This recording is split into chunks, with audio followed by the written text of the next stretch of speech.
Welcome to साकी physics academy. जैसा कि आपको मालूम है कि हमने फ़िज़िक्स के लेक्चर की एक सीरीज़ शुरू की है, जिसमें फ़र्स्ट ईयर का फर्स्ट लेक्चर है चैप्टर नंबर 1 मेजरमेंट का, जिसमें आज हम पढ़ेंगे इंट्रोडक्शन ऑफ फ़िज़िक्स। यानी इंट्रोडक्शन को समझने से पहले हमें हज़ारों साल पीछे जाना पड़ेगा, यानी अरस्तु अफलातून के ज़माने में।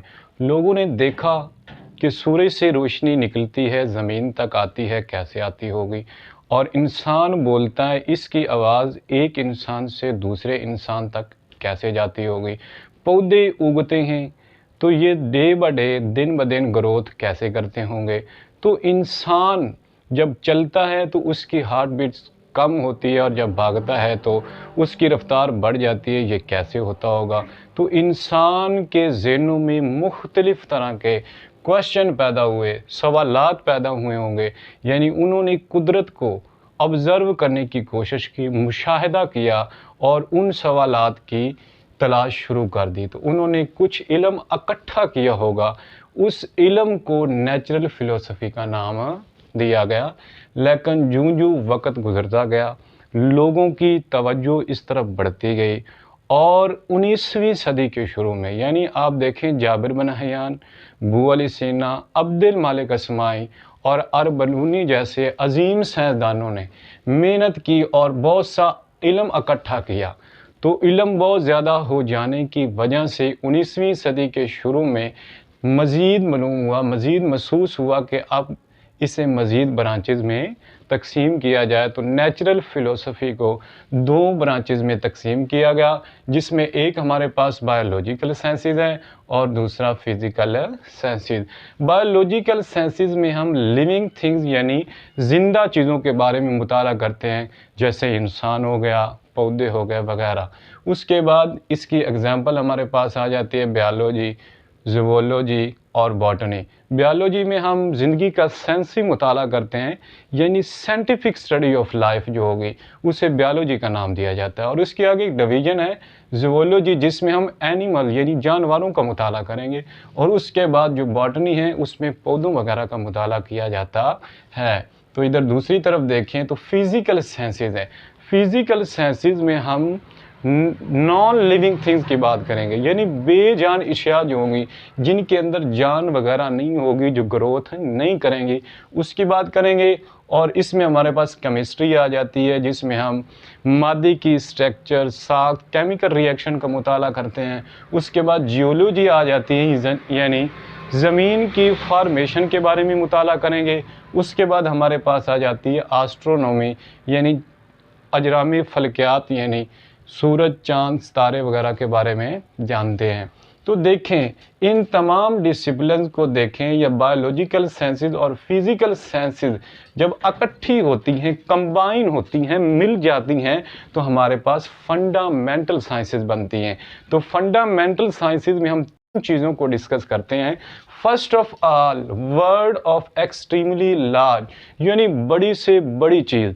जैसे आप गैलेक्सी की बात कर लें, क्लस्टर की बात करें, इसमें हम यूनिवर्स इटसेल्फ यानी बहुत बड़ी थिंग्स की बात करेंगे। उसके बाद हमारे पास जो दूसरा आ जाता है इसका फ्रंटियर, वो है वर्ड ऑफ एक्सट्रीमली स्मॉल, यानी छोटी से छोटी चीज़। जैसे हम इलेक्ट्रॉन्स की बात करें, प्रोटॉन्स की बात करें, न्यूट्रॉन की बात करें, पॉजिट्रॉन वगैरह इसमें आ जाते हैं। उसके बाद हमारे पास जो इसका थर्ड फ्रंटियर है, थर्ड बाउंड्री है फंडामेंटल साइंसेज की, वो हमारे पास world of middle size things हैं। यानी जब एटम मिलते हैं तो मॉलिक्यूल्स बनता है, मॉलिक्यूल्स मिलते हैं तो वाटर यानी H2O बनेगा। यानी मॉलिक्यूल से लेकर अर्थ की फॉर्मेशन तक का जो मुताला होगा, जो स्टडी होगी, वो हमारे पास world of middle size things में आ जाएगी। उसके बाद आज हम पढ़ रहे हैं फिज़िक्स। तो फिज़िक्स क्या है?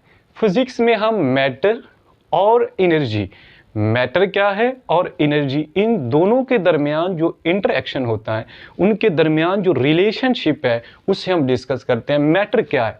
हर वो चीज़ जो मैस रखती है और जगह घेरती है, यानी occupy space and has mass, called matter. Matter को आगे मज़ीद ब्रांचेज में डिवाइड किया जाता है, जैसे हमारे पास सॉलिड आ गया, लिक्विड आ गया, गैसेस आ गया, प्लाज्मा वगैरह है। और उसके बाद एनर्जी क्या होती है? यानी किसी जिस्म के काम करने की जो सलाहियत होगी उसे हम एनर्जी का नाम देते हैं। तो एनर्जी को भी आगे मज़ीद ब्रांचेज़ में डिवाइड किया गया, जैसे आपके पास chemical energy, mechanical energy, sound energy, wind energy, electrical energy, mechanical energy वगैरह शामिल हैं। तो आगे देखें, हम बात कर रहे हैं फ़िज़िक्स की। तो फ़िज़िक्स एक एक्सपेरिमेंटल साइंस है, तजर्बात से साबित शुदा है। दूसरी तरफ हम बायोलॉजिकल साइंस को देखें ना, तो ये सिर्फ इसमें हम अपनी तरफ से चीज़ों को नाम दिया, जैसे दिल, उसके बाद किडनीज यानी गुर्दे, और उसके बाद फेफड़े यानी लंग्स, इनको अपनी तरफ से नाम दिया और इनके फंक्शन को हम जानते हैं, लेकिन प्रैक्टिकली ये प्रूव शुदा नहीं है। तो इधर हम बात करें फ़िज़िक्स की, तो फ़िज़िक्स एक एक्सपेरिमेंटल साइंस है जिसमें हम तजर्बात से चीज़ों को अखज़ करते हैं। जैसे आप देख ले ओहम्स लॉ, तो ओहम्स लॉ में हम V = IR को डिस्कस करते हैं। तो V में से हम कैलकुलेट वैल्यू करते हैं और उससे एक चीज़ अखज़ होगी। इसके बाद आप न्यूटन सेकंड लॉ देखें, F = ma, तो ये भी हमारे पास प्रैक्टिकली प्रूव शुदा है। उसके बाद हम देखें law of gravitation, F = G, m1 m2/r² आ जाता है। कूलम्स लॉ को डिस्कस करें, F = K, Q1 Q2/r²। ये सब के सब एक्सपेरिमेंटली प्रूव्स है, एक वैल्यू देते हैं। यानी अब एक्सपेरिमेंट के बाद जो एक्सपेरिमेंट की बेस होती है, बुनियाद होती है, वो मेजरमेंट होता है। चैप्टर का नाम भी क्या है? मेजरमेंट। तो इसमें अगर हमको मेजरमेंट नहीं करनी आती, किसी चीज़ को मापना नहीं आता, उसकी पैमाइश करनी नहीं आती, तो हम एक्सपेरिमेंट कर पाएंगे तो फिज़िक्स को किस तरह अंडरस्टैंड करेंगे। इसलिए फिज़िक्स एक एक्सपेरिमेंटल साइंस है और एक्सपेरिमेंटल साइंस को समझने के लिए हमें बेसिक बुनियादी मेजरमेंट्स का आना ज़रूरी है, जो इस चैप्टर में हम पढ़ेंगे और सीखेंगे।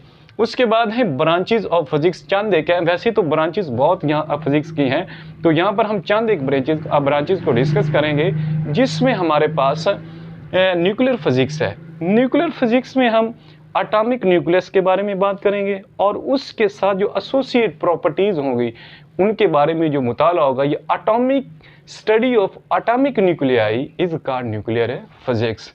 उसके बाद ये एक बुक है, एक पूरी किताब है, लेकिन यहाँ पर हमारे पास एक ब्रांच एक डेफिनेशन के तौर पर इस्तेमाल होगी। उसके बाद है पार्टिकल फिजिक्स। तो पार्टिकल फिजिक्स में हम बात करते हैं ultimate particles of which matter is compose. जितने पार्टिकल मैटर के अंदर होंगे उनसे मिलकर जो बनेगा उसे हम किसका नाम देते हैं? Particle physics. तो तकरीबन 100 से ज़्यादा पार्टिकल जो अब डिस्कवर हो चुके हैं। उसके बाद हमारे पास सॉलिड स्टेट फिजिक्स है। तो सॉलिड स्टेट फिजिक्स में हम स्ट्रक्चर्स और प्रॉपर्टीज़ और मटेरियल के बारे में जानेंगे, यानी स्ट्रक्चर होगी और उसके साथ क्या होगी? प्रॉपर्टी के बारे में डिस्कस करेंगे। उसके बाद हमारे पास आ गया रिलेटिविस्टिक मैकेनिक्स। तो इसमें वेलोसिटी अप्रोच किसके साथ करेंगे? लाइट के साथ करेंगे, तो वो इस किस में आ जाएगा? रिलेटिविस्टिक मैकेनिक्स में। उसके बाद फिजिक्स के कुछ इंटरडिसिप्लिनरी एरियाज ऑफ फिजिक्स हैं जो हम जिसको डिस्कस करते हैं। हमारे पास एस्ट्रोफिजिक्स है, यानी अजरामी फलकियात और फिजिक्स, इन दोनों का आपस में क्या रिलेशन है? बायोफिजिक्स, यानी बायो और फिजिक्स का आपस में क्या रिलेशन है? आपने 9th में पढ़ा है कि जैसे फिजिक्स में लीवर वर्क करता है, इसी तरह बायोलॉजी में एनिमल्स या जानवरों की जो टांगें हैं वो भी लीवर के तौर पर काम करती हैं।